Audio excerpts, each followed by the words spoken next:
मित्रः शं वरुणः शन्नो भवत्वर्यमा शन्न इन्द्रो बृहस्पतिः शन्नो विष्णुरुक्रमः ॐ शान्ति शान्ति शान्तिः।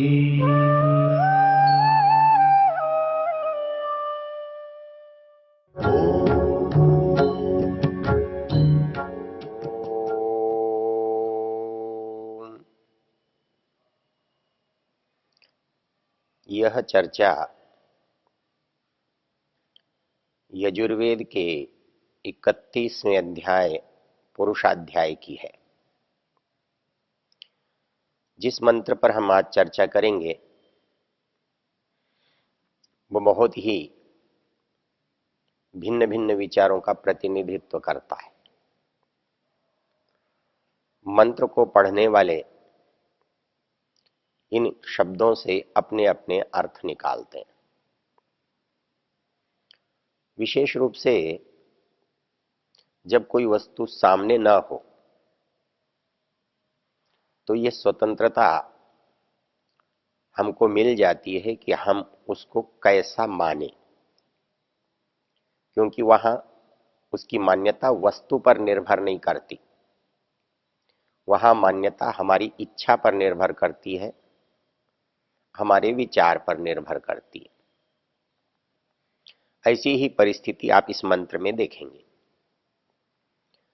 मंत्र की शब्दावली है प्रजापतिश्चरति गर्भे अंतर्जायमानो बहुधा विजायते तस्य योनिं परिपश्यन्ति धीराः तस्मिन् हतस्थुर्भुवनानि विश्वा।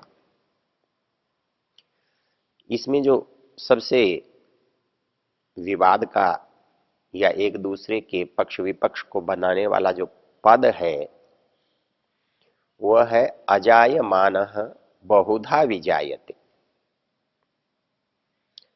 जो लोग मानते हैं कि ईश्वर अवतार लेता है उनका भी कहना है कि इस मंत्र में तो लिखा है अजायमानः बहुधा विजायते, भले ही वो अजायमान हो, उत्पन्न न होने वाला हो, किंतु बहुत प्रकार से वो उत्पन्न होता है। उत्पन्न होता है और अजायमान भी है। तो जो लोग मानते हैं नहीं होता है वो कहते हैं अजायमान है। जिनका विचार है कि होता है, हो सकता है, वो कहते हैं बहुधा विजायते। यह विचारणीय है। प्रथम बात विचारणीय यह है कि कोई भद्र व्यक्ति, कोई बुद्धिमान व्यक्ति, और विशेष रूप से फिर हम जिसे विद्वान कहते हैं वो व्यक्ति असंगत बात नहीं कहता, विरोधी बातों को एक साथ नहीं कहता। जो भी बात होगी उसमें संगति अवश्य होगी।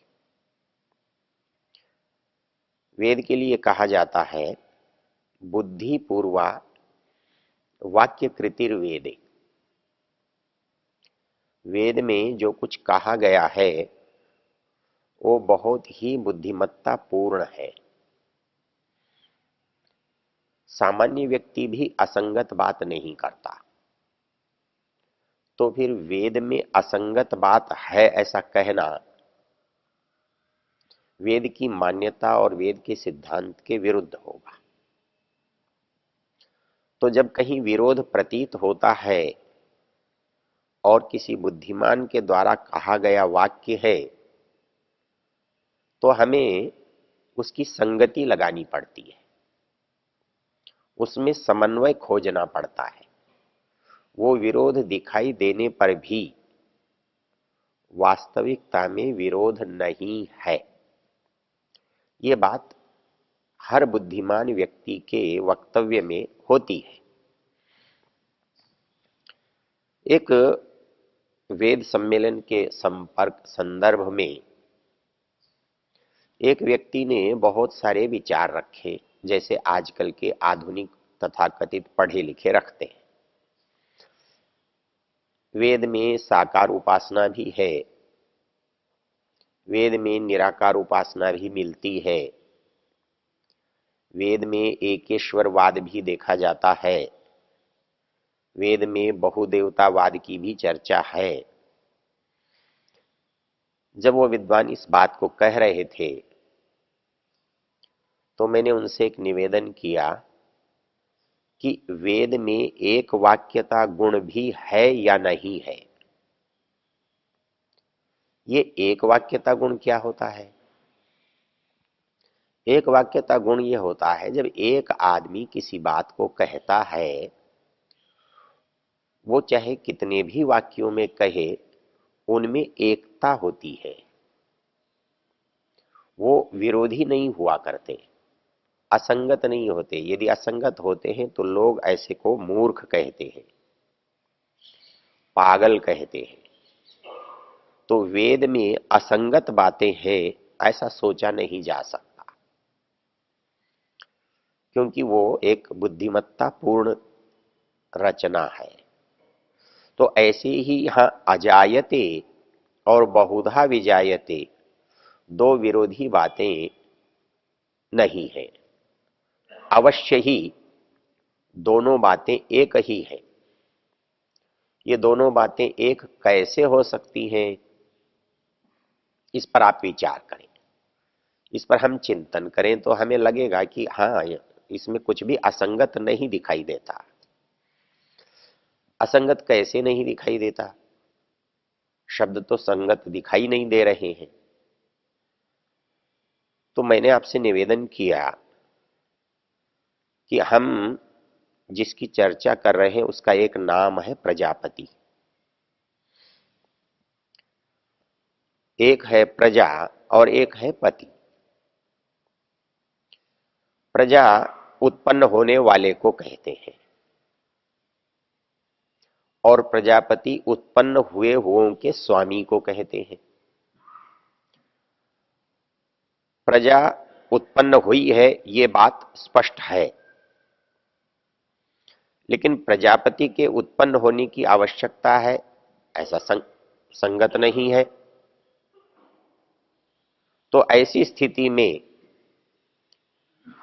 यह कहना कि प्रजापति भी उत्पन्न हो और प्रजा भी उत्पन्न हो, शब्द का अर्थ कैसे लगेगा? तो उत्पन्न होने वाली चीज एक है, वो है प्रजा, और उत्पन्न करने वाला जो है वो प्रजापति है। वो भी प्रजा बन सकता है यदि कभी उत्पन्न होता हो। जैसे एक मनुष्य, एक प्राणी स्वयं उत्पन्न हुआ है, वो प्रजा है, और किसी को उत्पन्न करता है, वो उसका स्वामी है, पिता है, पति है, हो सकता है। लेकिन क्या ईश्वर किसी से उत्पन्न हुआ है और किसी को उत्पन्न कर रहा है? ऐसी स्थिति है नहीं। इसलिए वो सदा से प्रजापति है और प्राणी सदा से प्रजा है। एक दूसरा संदर्भ हमें समझना है, और वो संदर्भ ये है, हमें जो विवाद हमारे मन में आ रहा है, जो संदेह हमारे मन में उत्पन्न हो रहा है, वो संदेह है ईश्वर अवतार लेता है। और यदि लेता है ऐसा मान लिया जाए तो कोई परेशानी नहीं है। उसका अवतार एक होगा कि अनेक होंगे? अब जैसे जो उत्पन्न हो रहा है आप उस पर विचार करें। जो उत्पन्न हो रहा है, जिसे आप उत्पन्न मान रहे हैं, वो प्रजा है, और वो प्रजा उत्पन्न हुई है तो वो जीवात्मा उत्पन्न हुआ है या जीवात्मा का कलेवर उत्पन्न हुआ है? यदि जीवात्मा उत्पन्न हुआ है तो वो अनादि नहीं हो सकता, वो चेतन भी नहीं हो सकता, वो निश्चित रूप से फिर साकार होना चाहिए, अचेतन होना चाहिए, जड़ होना चाहिए। तो जो उत्पन्न होने वाली चीज है वो चाहे प्रजा में हो या प्रजापति में हो, वो जड़ है। हमको लगता है कि आत्मा उत्पन्न होता है, जीवात्मा उत्पन्न होता है, प्राणी उत्पन्न होते हैं। लेकिन एक बात सोचने की है कि ये उत्पन्न होने वाली वस्तु जिसे हम उत्पन्न होना कह रहे हैं, ये जड़ है या चेतन है? तो पता लगता है जड़ है। तो जो चेतन था वो कहां उत्पन्न हुआ? वो तो जैसा पहले था वैसा ही इस शरीर के साथ भी है। फिर इसके उत्पन्न होने का पता कैसे लगता है? इसका अस्तित्व तो कहां तक है वहीं से पता लगता है। इस शरीर में इसका अस्तित्व है, इसलिए इस चेतन का पता लगता है। दूसरे प्राणी में दूसरा अस्तित्व है, ये उसके दूसरे शरीर से पता लगता है। तीसरे प्राणी में, गाय में, घोड़े में, गधे में, कुत्ते में, सूअर में, मनुष्य में, ये भिन्नता बता रही है कि इसमें आत्माएं भिन्न भिन्न हैं और उन्होंने भिन्न भिन्न रूपों में जन्म लिया हुआ है। किसी ने गधे के रूप में, किसी ने घोड़े के रूप में, किसी ने कुत्ते के रूप में, किसी ने मनुष्य के रूप में।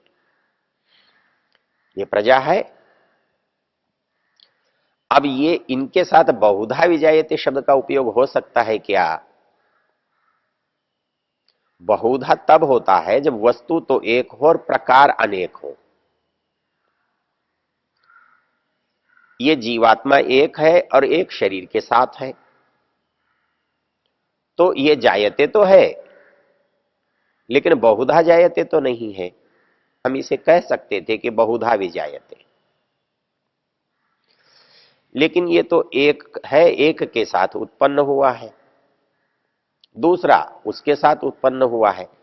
तो फिर ऐसा कौन है जो बहुधा विजायते? बड़ा सहज दिखाई देगा आपको। जो इस मनुष्य में भी हो, गधे में भी हो, कुत्ते में भी हो, पहाड़ में भी हो, पेड़ में भी हो, वो है बहुधा विजायते। परमेश्वर मुझ में है। परमेश्वर आप में है। लेकिन आपका परमेश्वर अलग है या मेरा परमेश्वर अलग है? नहीं, दोनों एक हैं। जो गधे में परमेश्वर है वो अलग है और मेरे में जो परमेश्वर है वो अलग है? नहीं, एक है। जो इस पेड़ के अंदर परमेश्वर है वह और जो मुझ में है वह अलग है? नहीं, एक है। तो जड़ में, चेतन में, प्राणी में, वस्तु में, सब में विद्यमान है वो एक है। लेकिन बहुधा क्यों है? कि कहीं वो गधे के रूप में दिख रहा है, कहीं कुत्ते के रूप में दिख रहा है, कहीं मनुष्य के रूप में दिख रहा है, कहीं पहाड़ के रूप में दिख रहा है, कहीं नदी के रूप में दिख रहा है, कहीं समुद्र के रूप में दिख रहा है। वो बहुधा दिख रहा है, इसलिए बहुधा विजायते। उसको आप बहुत प्रकार से देख सकते हो। क्योंकि देख कैसे सकते हो? जैसे जीवात्मा को देख सकते हो वैसे ही उसको देख सकते हो। जब कोई प्रश्न करता है कि हम परमेश्वर को देखे बिना नहीं मानते, हमें प्रत्यक्ष होना चाहिए, तो उससे मेरा पहला प्रश्न होता है कि क्या तुमने अपना प्रत्यक्ष किया है? तुम कौन हो, जीवात्मा हो या शरीर हो? तुमने जिसका प्रत्यक्ष किया है या जिसको तुम अप्रत्यक्ष करना कहते हो, जिसको तुम यदि दर्पण में देखकर ये कहते हो कि मैंने अपना प्रत्यक्ष किया है, या अपने पास पड़ोस के व्यक्ति को, प्राणी को देखकर कहते हो कि मैंने इसे देखा है, तो इसे कहां देखा है? इस, इसको इसका बनाने के लिए इसके अंदर जो है वो इससे भिन्न है, जो इसके रहते हुए भी इसमें नहीं रहता। जिस दिन कोई मर जाता है उस दिन ये तो रहता है, वो नहीं रहता। तो किसे देखा था हमने? इसे देखा था या उसे देखा था? तो उसे देखा नहीं है, इसे मान रहे हैं। जब इस मनुष्य को, इस प्राणी को, इस जीवन को आप बिना किसी संकोच के, बिना किसी संदेह के स्वीकार करते हैं, बिना देखे, तो उस परमेश्वर को बिना देखे स्वीकार करने में आपत्ति क्या है? जैसे इसको देखते हो, कैसे इसके होने से यदि संसार में जीवन न हो तो आत्मा के होने का पता ही नहीं लगे। संसार में यदि किसी का जन्म न हो तो इस जीवात्मा के अस्तित्व का बोध ही न हो। जन्म से इसके अस्तित्व का बोध होता है, मृत्यु से इसके अस्तित्व का लय हो जाता है। वो होगा, होता रहेगा, लेकिन है इस बात का प्रमाण क्या है संसार में? जन्म, अर्थात उसके जन्म से इसका प्रमाण होता है। तो इतना ही सहज उसके साथ भी तो है, तो उसके जन्म से उसका प्रमाण होता है, मान लेने में क्या आपत्ति है?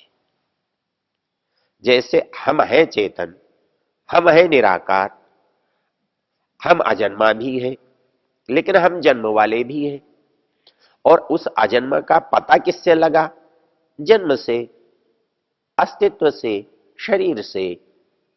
तो वैसे ही उस अजन्मा का इस शरीर के जन्म से पता लगता है, वैसे ही उस परमेश्वर का, जो चाहे निराकार हो चाहे चेतन हो, उसके भी जन्म से ही उसका पता लगता है। यदि उसका जन्म न हो तो उसका भी पता नहीं लगे। मैं उससे अलग इसलिए हूं कि मैं एक शरीर में हूं, वो एक इसलिए है कि वो सब शरीरों में एक है। वो सब शरीरों में एक है, इसलिए सारे शरीर उसके हैं। और सारे शरीर उसके हैं, कथा पता कैसे लगेगा? जैसे मेरा पता लगता है मेरी क्रियाओं से। मेरी क्रियाएं मेरे शरीर तक सीमित हैं। मैं दूसरी वस्तु में, दूसरी शरीर में, दूसरी जगह पर क्रिया नहीं कर सकता हूं। लेकिन जहां मेरी क्रिया समाप्त हो जाती है, जहां मेरी क्रिया सीमित हो जाती है, वहां भी दूसरी क्रिया को मैं होते हुए देखता हूं। वहां वो क्रिया होती हुई दिखाई देती है। तो जैसे मेरे क्रिया होने से मेरा पता लगता है, वैसे ही उसकी क्रिया होने से उसका पता लगता है। मैं करता हूं, वह भी करता है। मैं चेतन हूं, वह भी चेतन है। मैं निराकार हूं, वह भी निराकार है। मेरी सीमा है, वह असीम है। तो मेरे एक शरीर से मेरा बोध होता है और संसार के सारे शरीर से उसका बोध होता है। यही इस मंत्र का मुख्य आशय है। ओ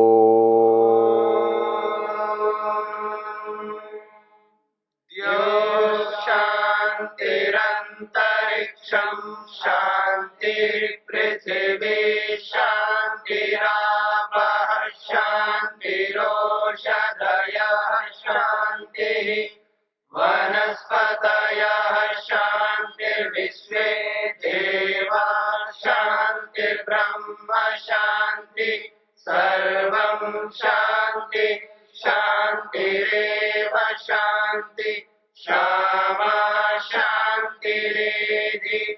ओम शांति शांति शांति।